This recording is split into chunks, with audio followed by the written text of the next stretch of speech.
アミさん、こんにちは、キムです。今回は遠藤春の入手方法についてご紹介していきたいと思います。はい。で、今私が基本的にトッププレイヤーの遠藤春を使ってるんですけど、もう一個上のランクのレジェンダリープレイヤーだったりヒーローのランクの遠藤春っていうのを皆さん基本的に使うと思うので、その入手方法についてご紹介していきたいと思います。はい。じゃあまずヒーローの遠藤春の入手方法についてご紹介していきたいんですけど、ちょっとね、今からネタバレを含む形になるので、まだストーリークリアしてなくてネタバレあんま見たくないっていう方は、またストーリークリアしてから見に来てもらうようにお願いします。はい。じゃあ早速ヒーローの遠藤春の入手方法なんですけど、ヒーローの遠藤春が2種類いて、はい。まず1種類目がですね、まずここのですね、プレイヤーズユニバースですね。よく言う、ガチャですね。ガチャの、ここの左の方かな。これか。はい。ここのビクトリー座っていうところに遠藤春がストーリーをクリアすると出てくるようになるんですよ。はい。なので、ヒーローを狙いたい、ヒーローの遠藤春を狙いたいっていう方は、まずはここですね。ガチャでゲットできるっていう感じです。で、かつ、遠藤春2種類ともね、このパッシブというか、チームビルドが違うので、はい。なので、このテンションビルドですね。テンションビルドっていうのかわかんないんですけど、テンションが上がりやすくなるビルドを使っていきたい方は、こちらの遠藤春がおすすめかなと思います。はい。で、ガチャに関しては基本的にランクマッチで潜るのが一番いいと思うので、勝っても負けてもいいので、ランクマッチを対戦して石を集めるっていうのが一番ガチャに関してはいいかなと思います。はい。で、もう一個の方法ですね。もう一個の方法に関しては、マーケット。はい。マーケットを見てもらって、ここのスピリット交換所ですね。はい。の、ここの、これですね、スピリットのところに、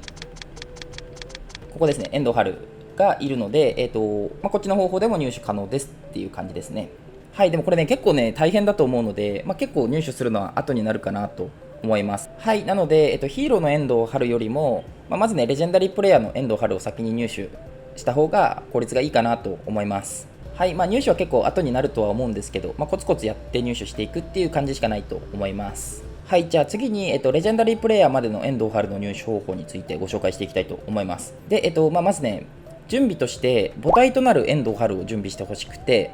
緑でも青でも何でもいいんですけど、とりあえず遠藤春を準備してほしいですね。はい。で、その母体となるね、遠藤春を入手する方法なんですけど、3つあって、まず1つ目に、ガチャですね。ガチャで入手する。で、2つ目にドロップ報酬でゲットする。で、3つ目にランクマッチでゲットするっていう感じです。はい。なので、ちょっと1個ずつね、紹介していこうと思います。はい。じゃあまずね、ガチャについてなんですけど、さっきのね、ビクトリー座見てもらったら分かると思うんですけど、このね、ヒーローとは別に、この緑のね、ノーマルプレイヤーの遠藤春がいるんですよ。なので、こいつを狙いに行くっていう感じです。なので、引いてる最中にね、ヒーローの遠藤春が出たらラッキーだと思うんですけど、こっちのノーマルの遠藤春でもいいので、こちらをまず狙いに行くっていう感じです。はい。で、次に、ドロップで入手する方法ですね。に関してなんですけど、この、ね、対戦に行ってもらって、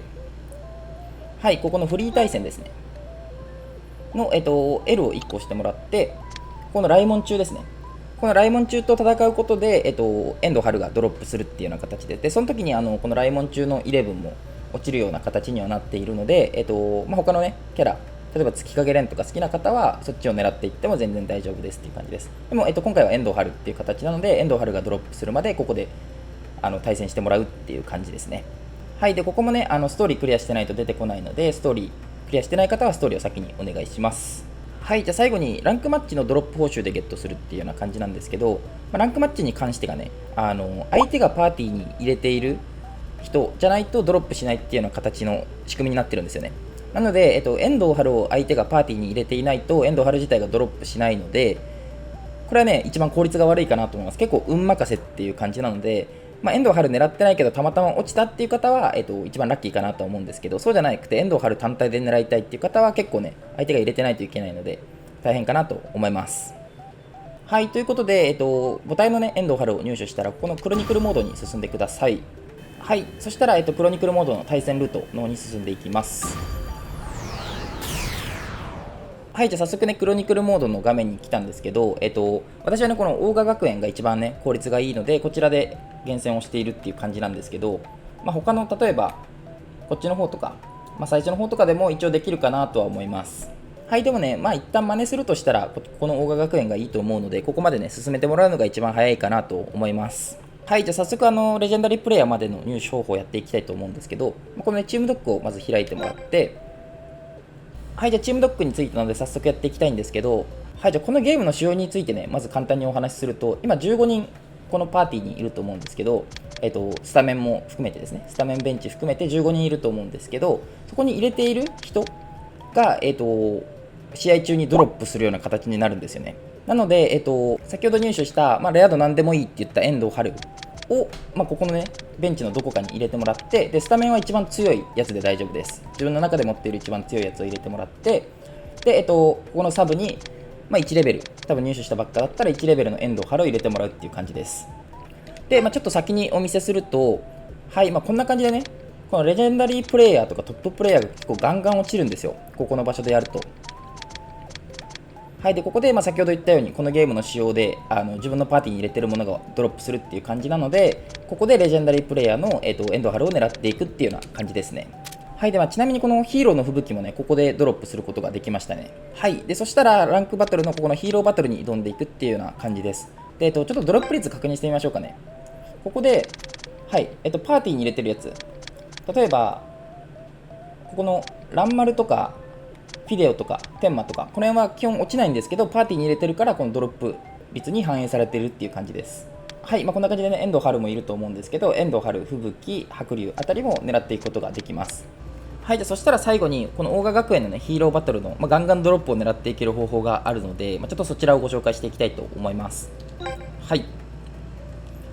で、注意してほしいのが、この大賀学園が61レベルで、これ自分のレベルが最大75レベルに固定されているので、基本的に75レベルまで育てておいた方がいいかなと思います。足りない場合は別にそれでも勝てると思います。だいたい60レベルぐらいになれば勝てると思います。はい、じゃあ早速ね、やっていきたいと思うんですけど、前半と後半でね、やり方が少し違うかなと思うので、このやり方見て参考にしてもらえればと思います。はい、すいません、ちょっと喋ってたら集中力なくて点取られちゃったんですけど、ここからね、やり方一緒だと思うので、この方をやってみてください。はい。で、ここはね、前半スタートした瞬間からで大丈夫です。はい。今私は間違えて取られちゃったんですけど、そこからじゃなくて大丈夫です。はい。で、スタートしたらこんな感じで、端までね、下がってもらって、で、ここでね、フォーカスバトルを無限にやっていくっていう感じです。はい。で、事前におびき寄せる理由としては、このね、相手のフォワード3人っていうのが、基本的にディフェンス技を持ってないんですよ。なので、こうやってフォーカスバトルを永遠にやっていけるっていうので、ここに前線に呼んでいるっていう感じですね。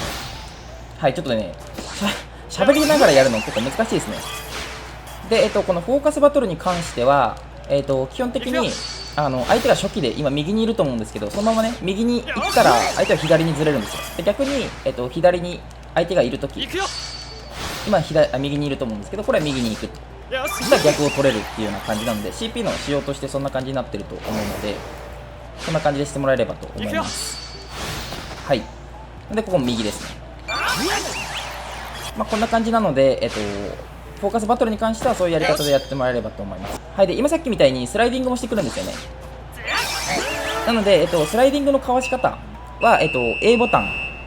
を押してるとスライディングをかわすことができるので、A ボタンは基本常にね、連打しておくっていう必要があると思います。はい。そしたら後半始まったのでやっていきたいと思うんですけど、もうここからね、単純に、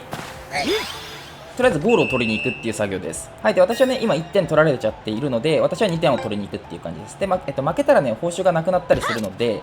基本的にもう負けないように、絶対に勝つようにだけするっていう感じですね。俺は強いはい。じゃあ無事に2点取ることができたので、ここからね、後半のやり方をご紹介していこうと思います。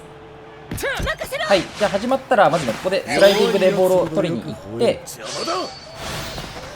はい。で、これね、後ろにパンチで大丈夫です。はい。で、中盤のキャラとかがいたら、もうここからね、また同じ感じでフォーカスバトルに入っていくっていう感じです。はい。